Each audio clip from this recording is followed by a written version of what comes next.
अगर आपने अभी तक हमारा चैनल सब्सक्राइब नहीं किया तो अभी सब्सक्राइब करें और बेल आइकॉन को क्लिक करके हमारी लेटेस्ट वीडियोस के बारे में क्यों जंग पे?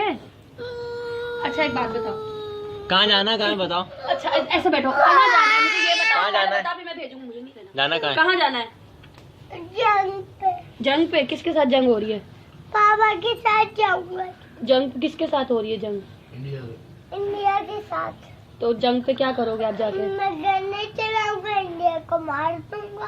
तो आप तो छोटे हो अभी, तो हो ना बेटा, अभी नहीं जा सकते आप आप। बड़े हो गए ना, तो आप जंग पे जाना, आप जब आर्मी में जाओगे तो। अच्छा जंग पे जाओगे? अच्छा कैसे मारोगे इंडिया को? गन से। गन से? किस तरह से? यू मैं चलाऊंगा। और ब्लास्ट करोगे? क्या? प्लेन में जाओगे? कैसे जाओगे? आप हो तो कौन? अभी तो आर्मी वहाँ होती है ना, बच्चों को इधर भेज देती है। आर्मी हो आप? अच्छा कौन से पायलट हो? फाइटर। फाइटर पायलट हो। चलो आपको अभी जंग पे भेजते हैं। तो अभी आप छोटे हो, नहीं जा बोलो सकते। गवर्नमेंट ऑफ पाकिस्तान मुझे जंग पे भेजो। गवर्नमेंट पाकिस्तान मुझे जंग पे। मैं इंडिया को मार गिराऊंगा। मैं इंडिया को मार के रहूंगा।